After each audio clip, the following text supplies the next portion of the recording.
hypnotic dance. She holds me here with only a glance. She's over me. She's over me.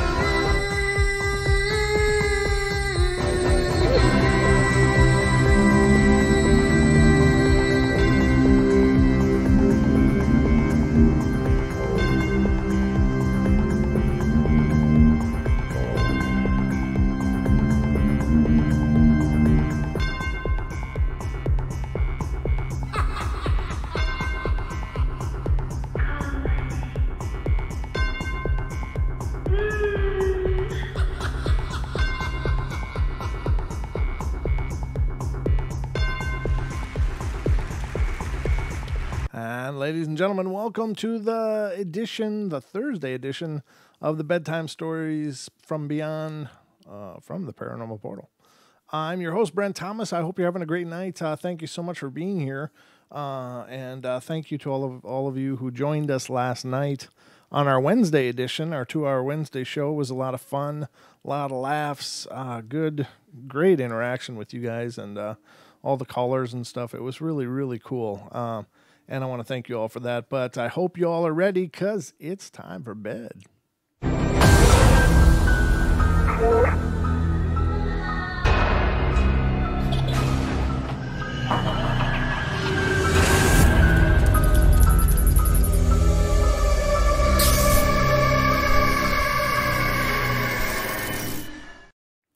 And we are underway now, ladies and gentlemen. The car is now in motion. Please keep your hands, feet, and extremities inside the craft as we jettison our way through the portal, as appendages have been known to disappear throughout the course of this journey.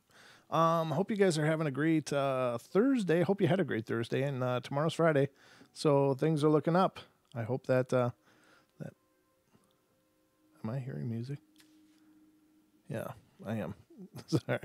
It's from the other room. I was like, why am I hearing music? That's too loud. But it's the joy of family and minions that seem to need cartoons really loud.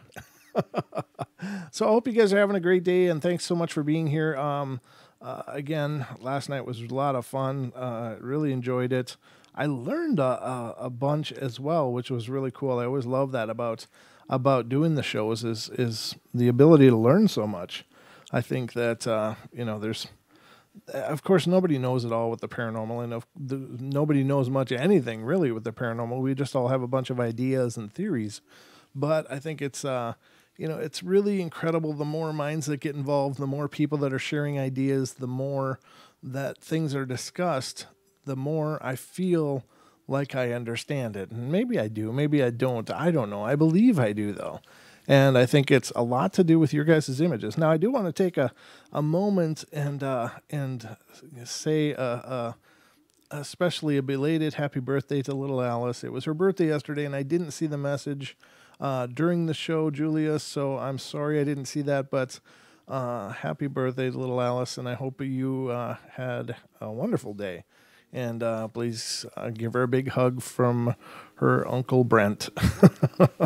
So, but yeah, I mean, if anybody else has a birthday they want announced, I'm happy to do that.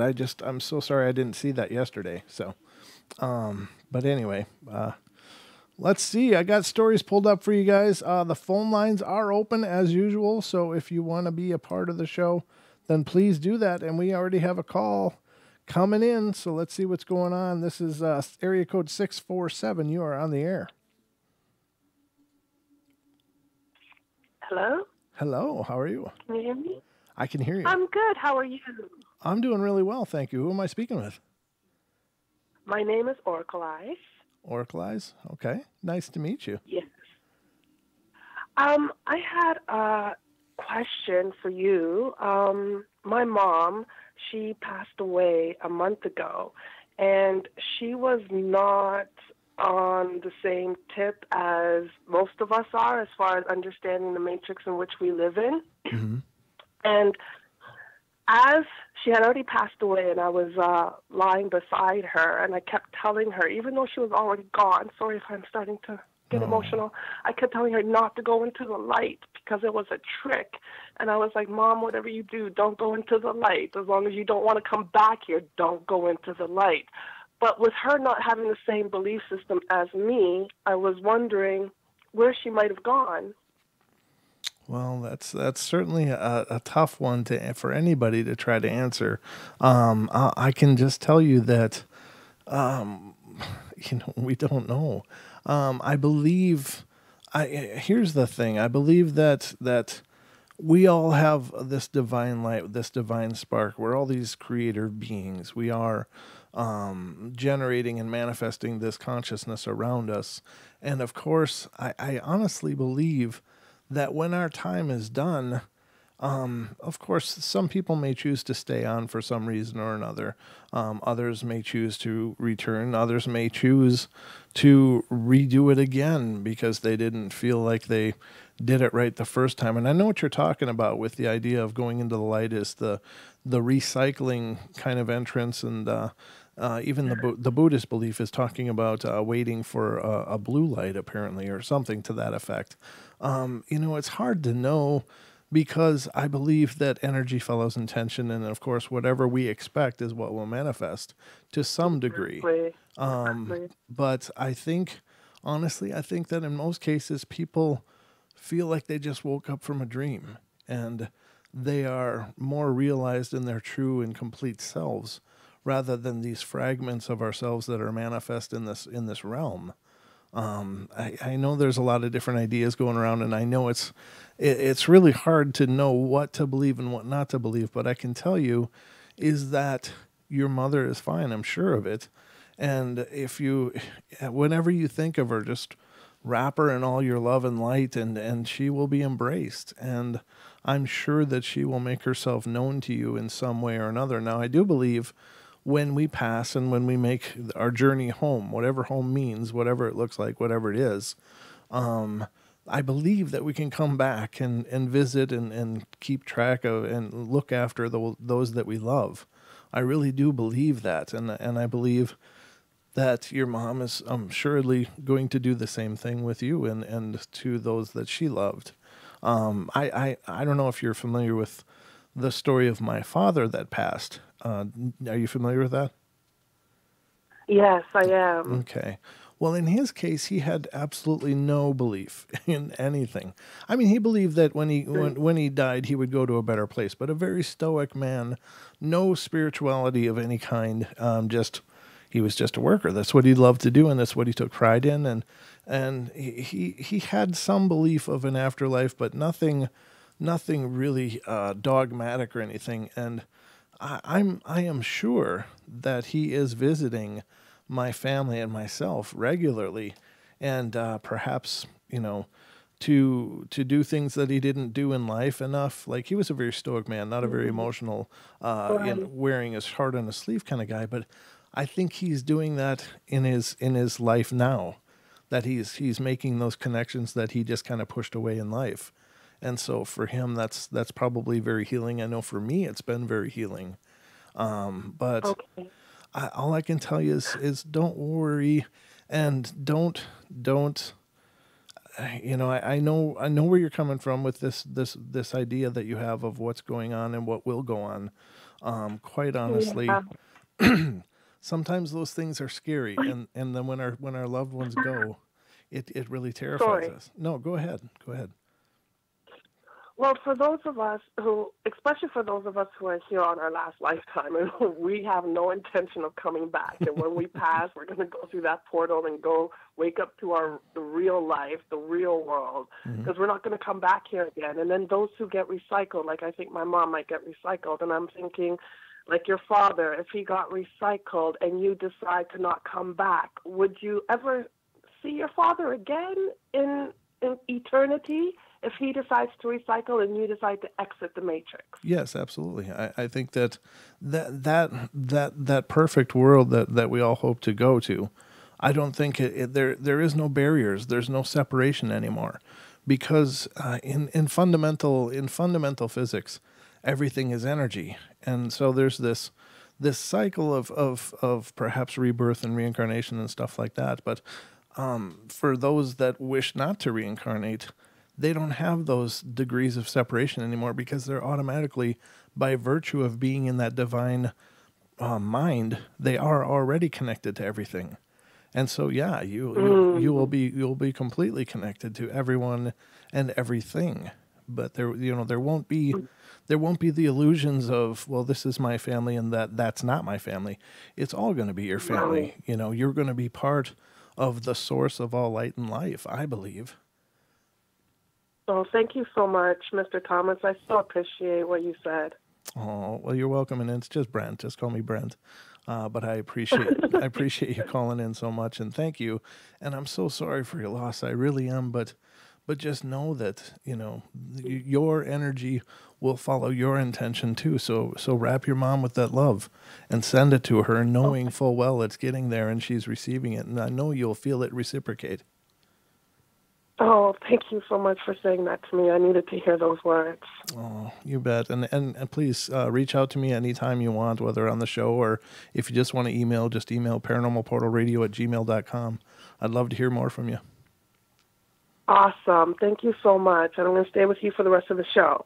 All right. Wonderful. Thanks for reaching out and being a part of the show. Okay. All right. Good night. Thank you. Okay. Bye-bye. Very cool. I love starting the shows like that. I love this phone call line. I love having our own dedicated line. It's so awesome.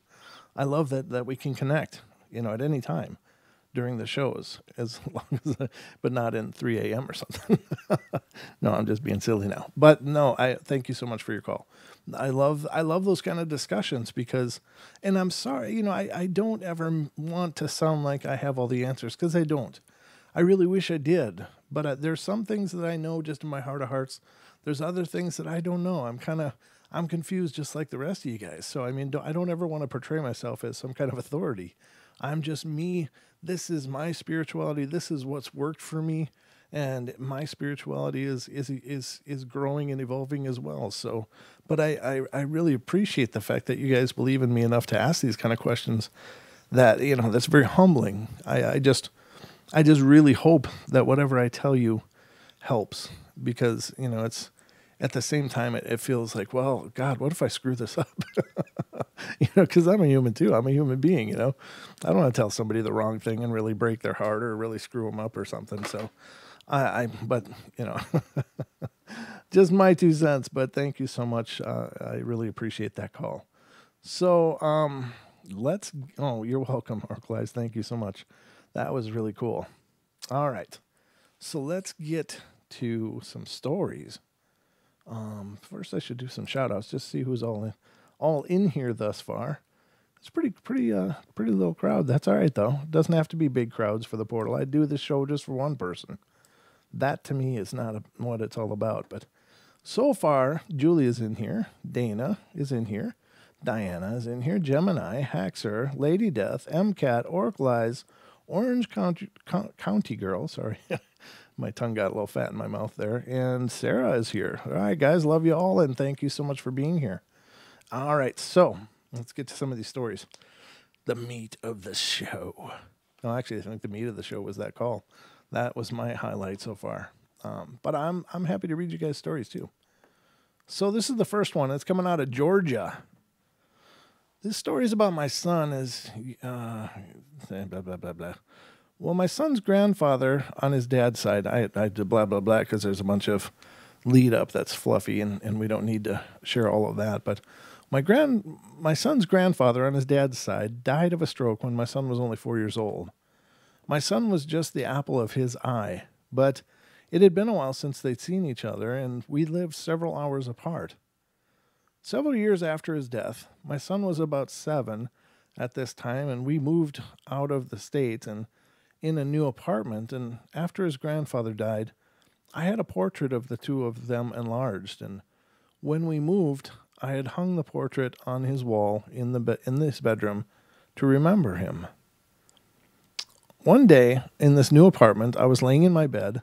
I work nights, so I sleep during the days, of course. And my son was home with me this particular day, so I was kind of in and out of my sleep. And as his bedroom was right across the hallway from mine, my son was playing on his own, and I kind of woke up and looked to check the clock. and it was the middle of the afternoon.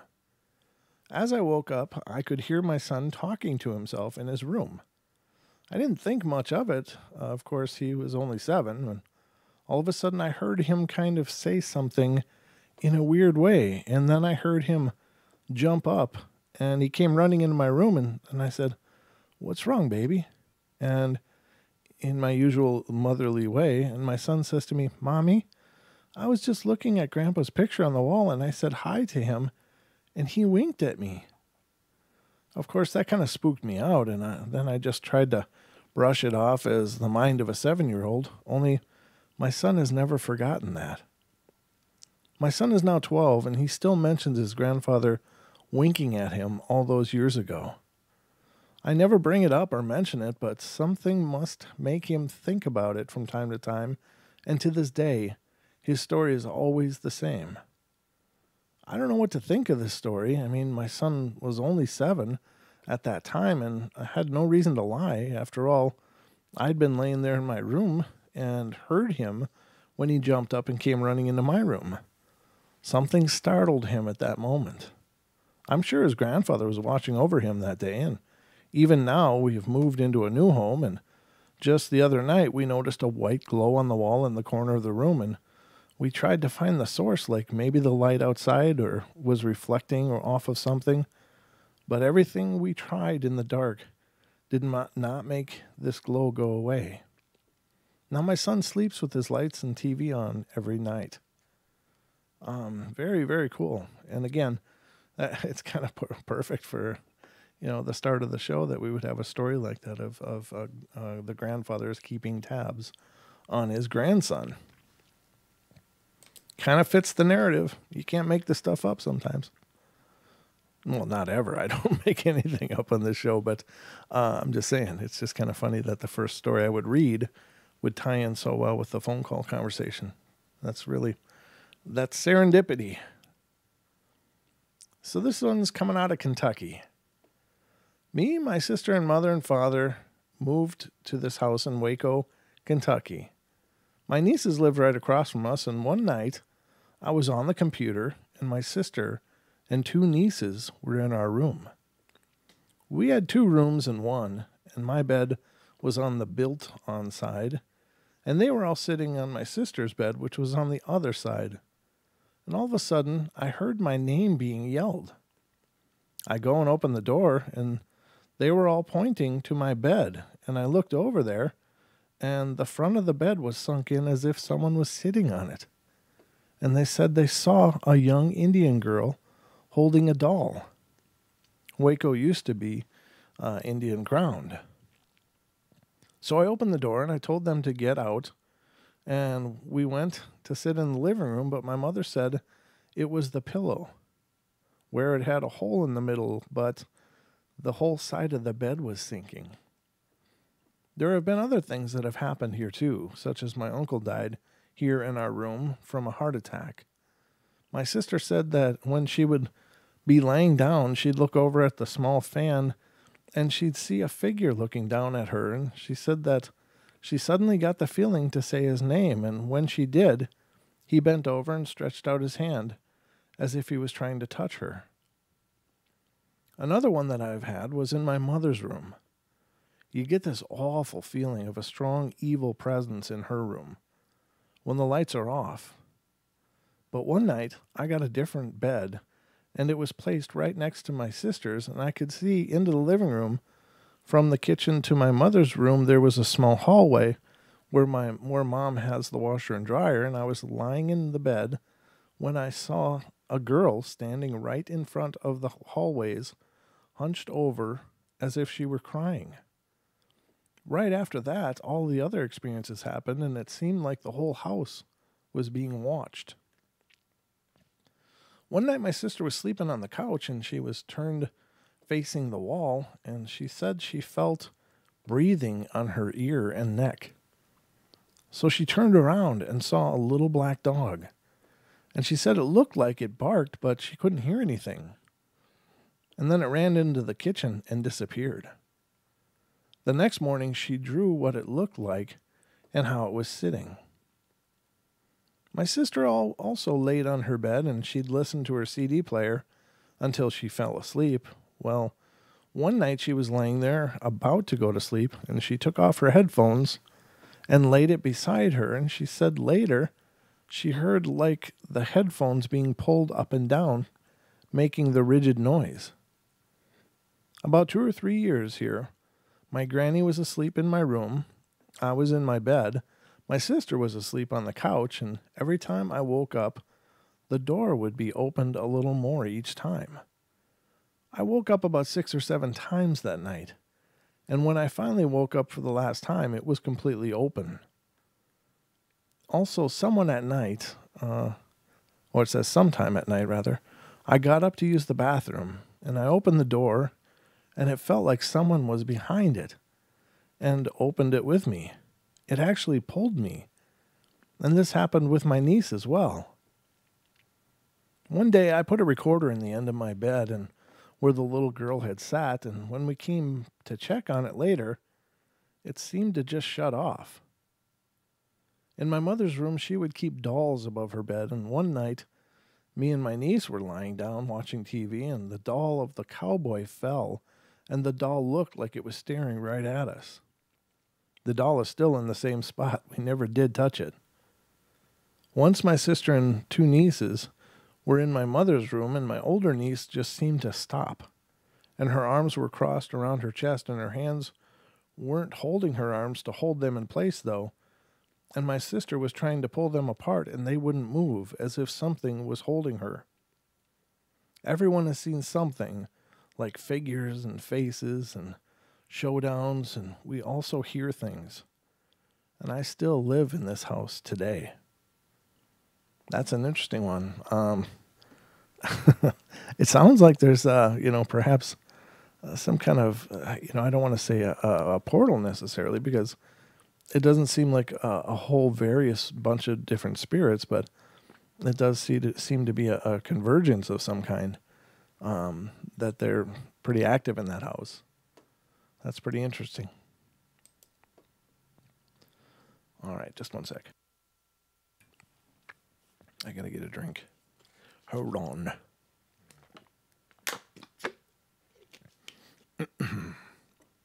All right. This next one is coming from Pennsylvania.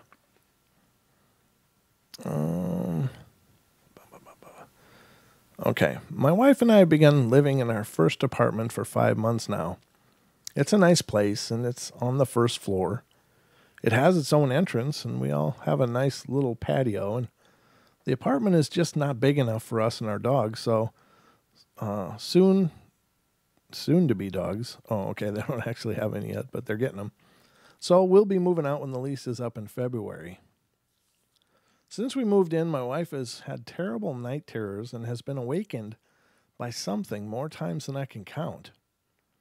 She'll wake up and scream, claiming she saw something standing by the bed, or she will jump up and run for the door.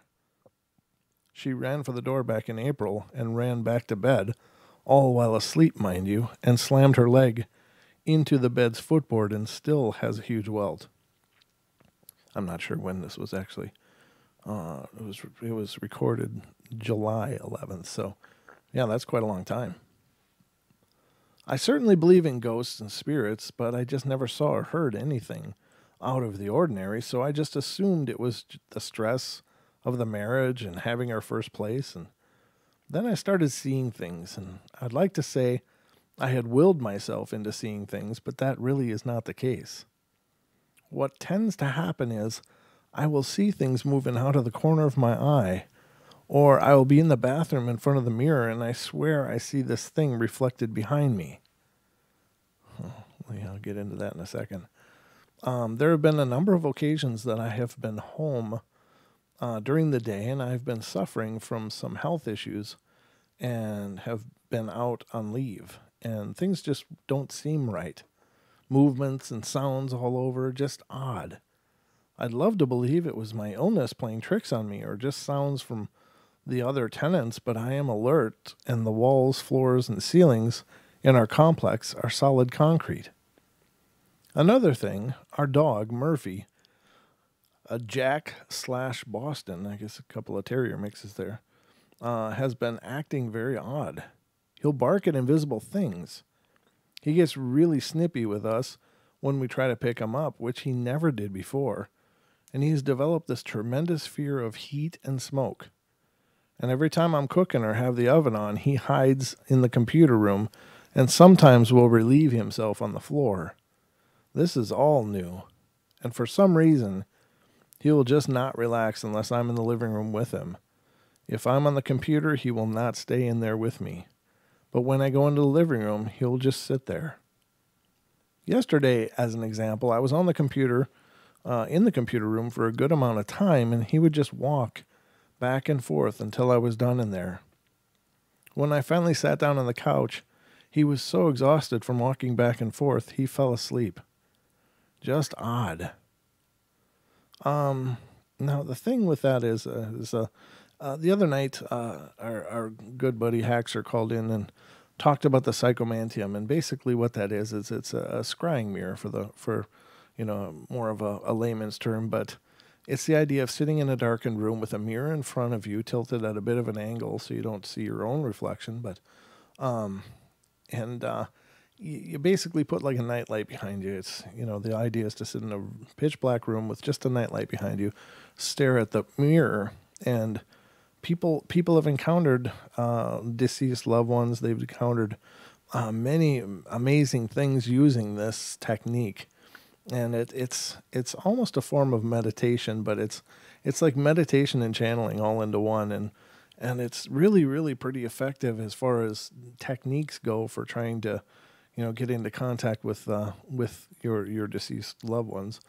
But I wonder if some of these times when people are in these, bathrooms and, if it's at night, perhaps there's a little night light on, maybe they don't turn on the lights.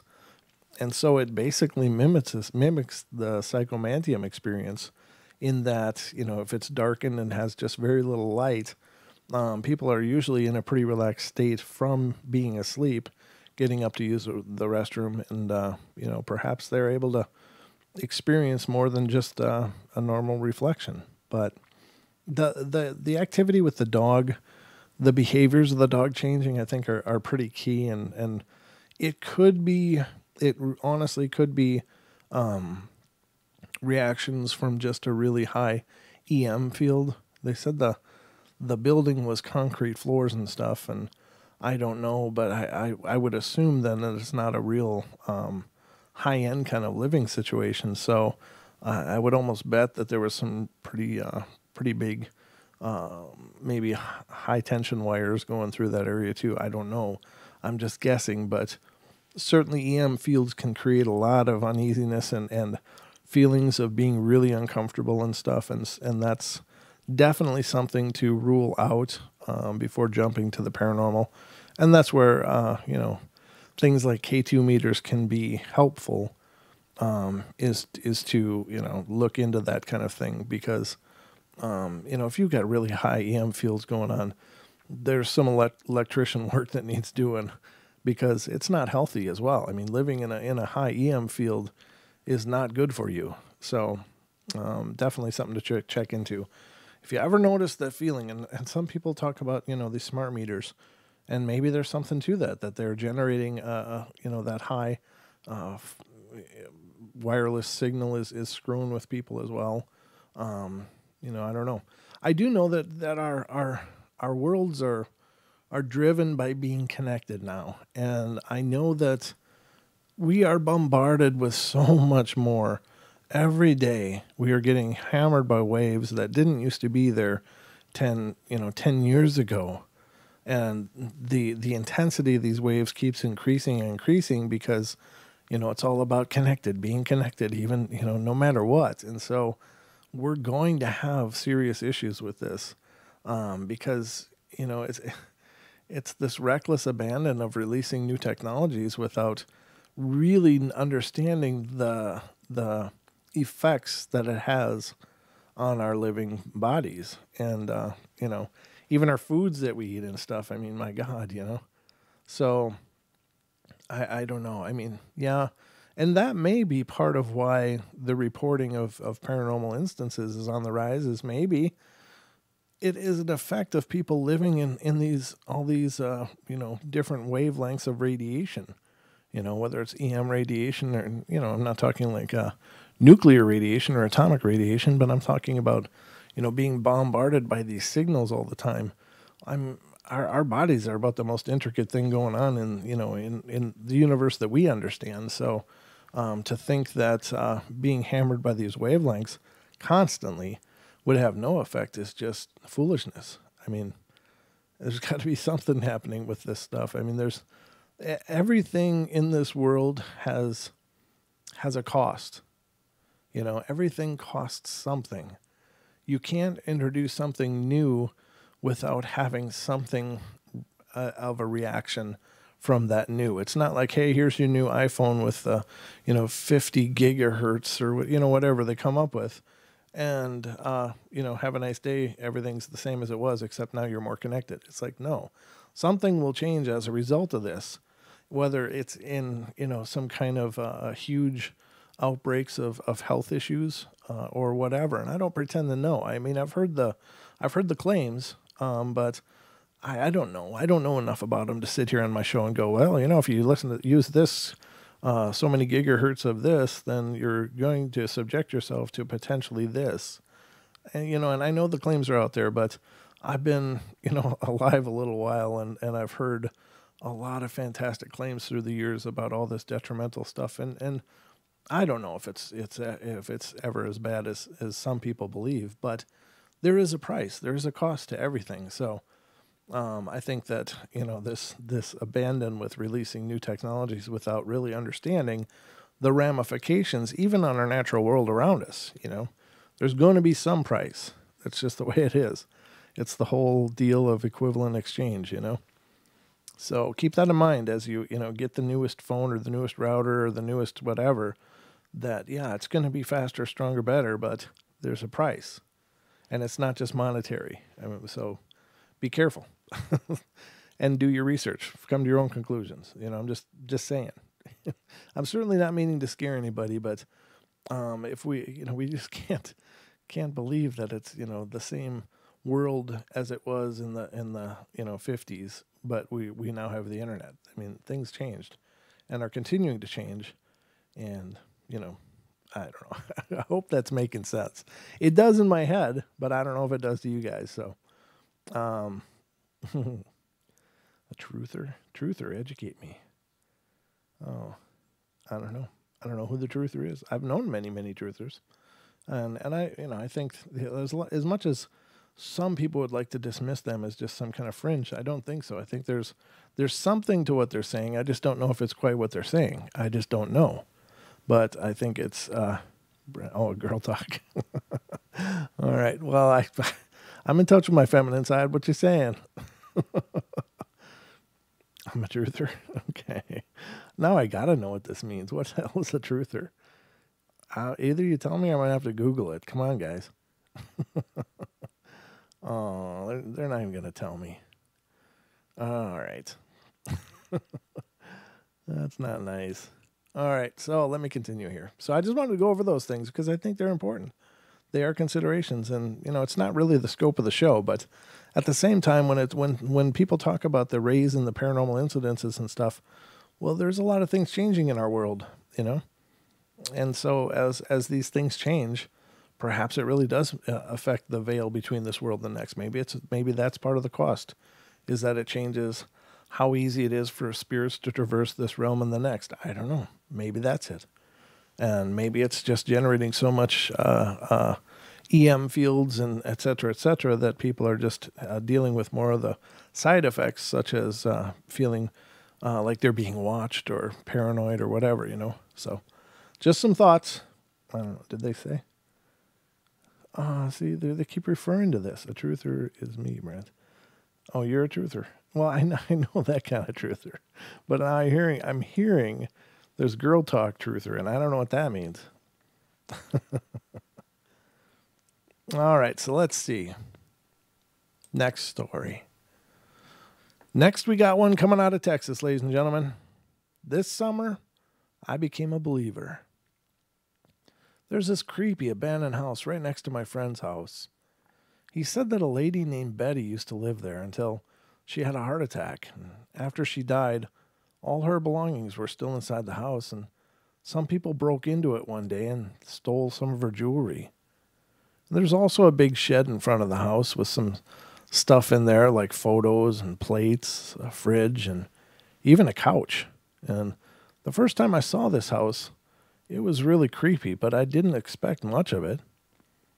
In June, I went to my friend's house to hang out with him, but he wasn't there, so I ended up hanging around his cousin, who I'm also friends with, and we played airsoft with their neighbors, and we decided to hang out with in the dead lady's house, as we called it, and we went into the house, and it was all warm, and there was this weird musty smell in this house. And he sat on the couch while I stood, and we talked for a little bit, and I sarcastically say, "What if this place was haunted?"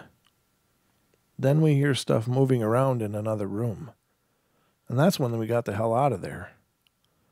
This wasn't the only weird thing to happen. When I told my friend, he said one time he saw a fan running from inside of the house. There's absolutely no electricity in this house. A week later, we went back to the house and we shot the window with an airsoft gun. And when I pressed up in the window, and the entire pane came crashing down. I came back there a couple days later to find that there were still portions of the glass standing. That house now scares the hell out of me. Wow. They're just going to destroy somebody else's property. Jeez. All right, the next one, ladies and gentlemen, is South Carolina. I do want to say, though, tomorrow, make sure to tune in 7 p.m. Pacific time, as usual, because Miss Deborah Varno will be joining us, and she'll be doing psychic readings to callers of the show. So I hope you guys take advantage of it. Deb is really fantastic. She really does a really nice job. Again, she's, as far as I can tell, and I've known her for a long time. I've heard her do dozens of these shows. She really is the real thing.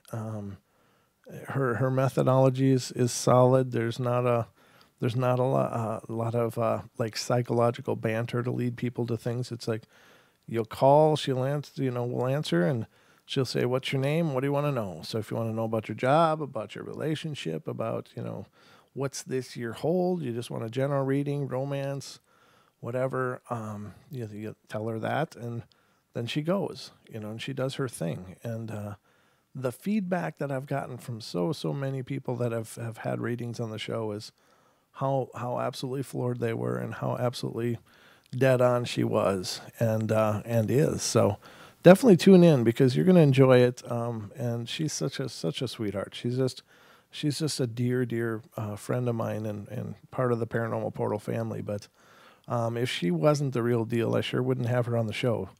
But she is, and she continues to be absolutely welcome here. So I hope you guys will take advantage of that because, you never know. It can't hurt. And also, if you don't want to have a public reading, but you'd like to have a reading with her, she does do private readings, and you can go to the Purple Mystic Readings by Deb group in Facebook, and you can get in touch with her through there to schedule a reading of your own, or you can get a hold of her via email by emailing purplemysticreader@gmail.com. And I'm here to tell you, you won't find any more reasonably priced readings anywhere outside of her appearing on the show and doing those for free. The ones she does privately are pretty much almost free too. So you can't go wrong getting a private reading as well. She's just such a fantastic person. So. And I'd like to say that, the Paranormal Portal is partially brought to you by iAlife.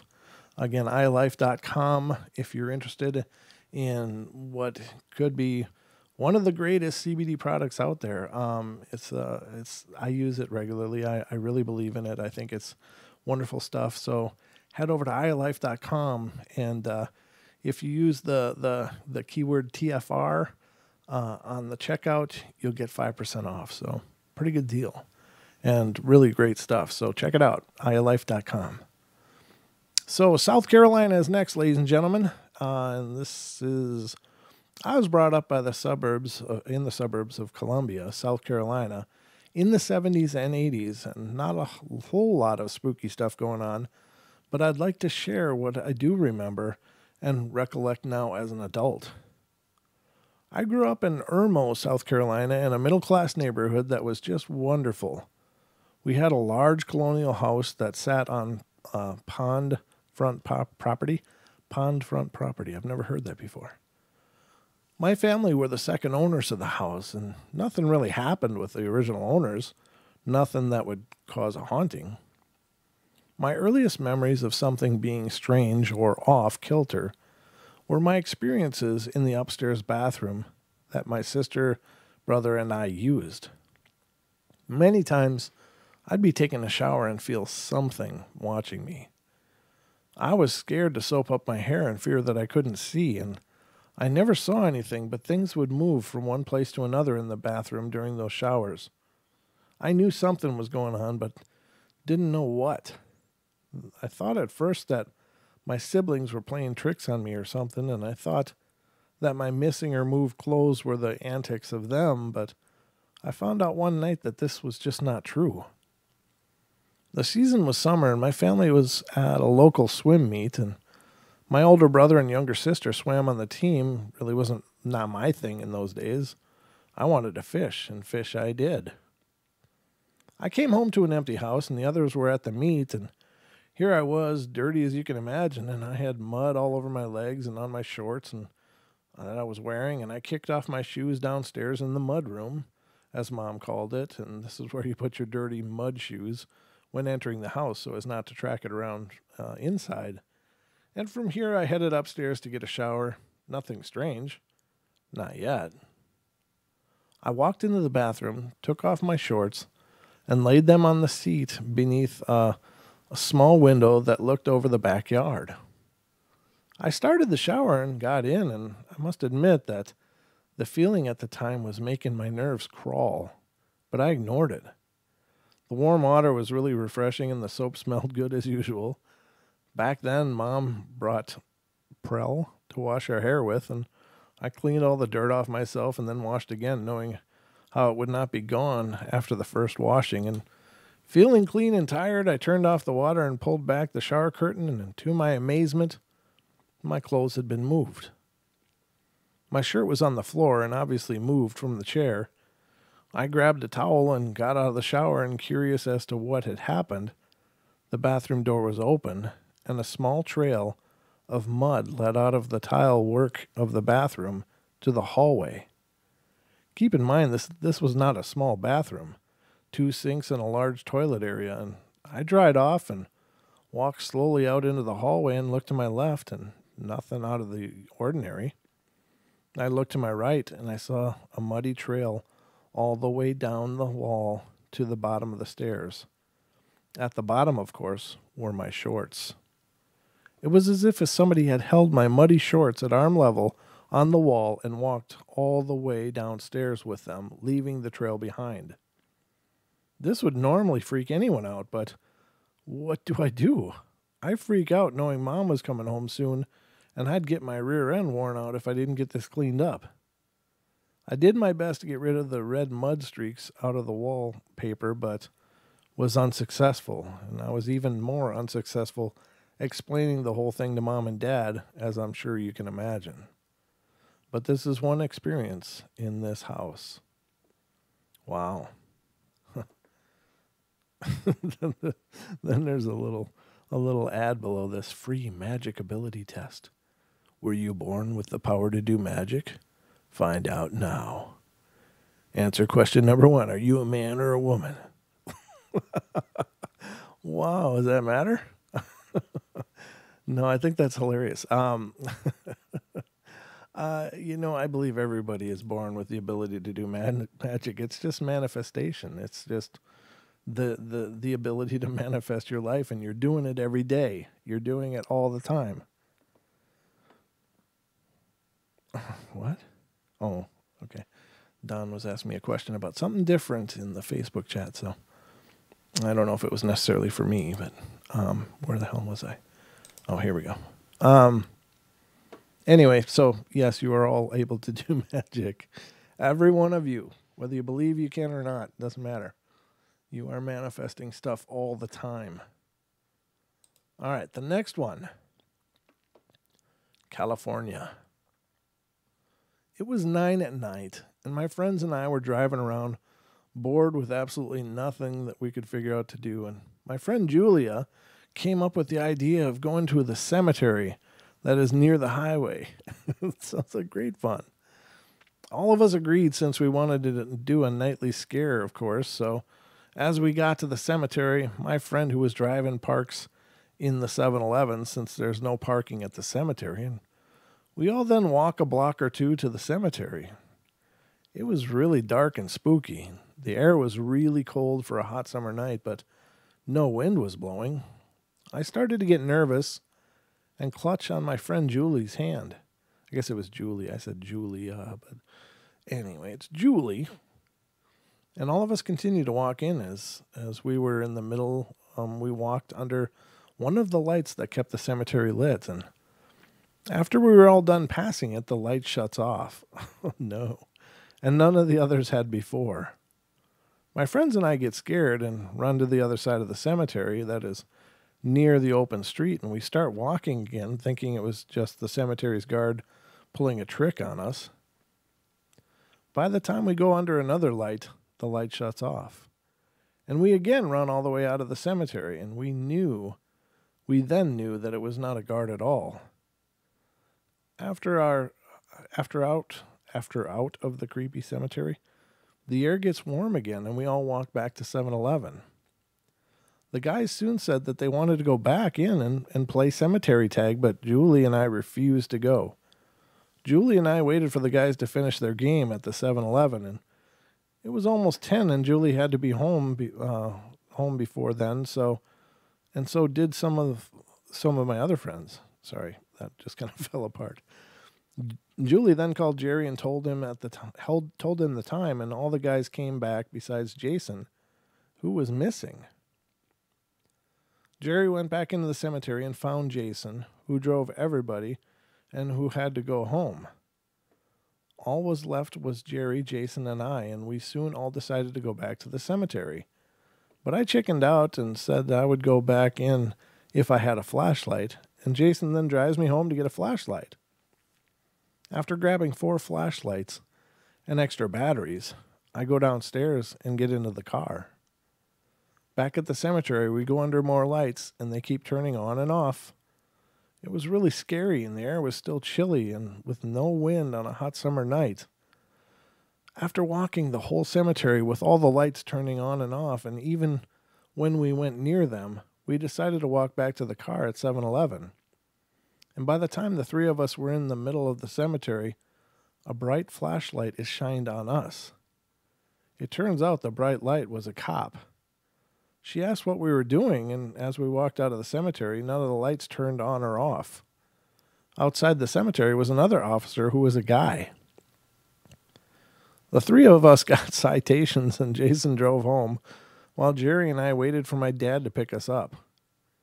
It was the last time my friends and I decided to ever go into a cemetery at night. And the most funny thing out of it was I couldn't get grounded since my dad was the one who gave me the flashlights. My other friends didn't get in trouble either. Well, there you go. All right. Well, that's about a 50-minute show, ladies and gentlemen. I hope you've enjoyed it, and thank you guys so much for being here. Again, tomorrow night, Mrs. Deborah Varner is joining us here on the portal. I don't know, did Deb make it in? Let's just see who's in here now. Oh, it's still about the same. Really quiet night here on the portal. And there's quite a few of you listening, but not a lot of chatting, and that's okay. It's not a requirement, but I can't see the people that aren't actually chatting. I don't know what they're doing, but they're listening. Are you hearing me?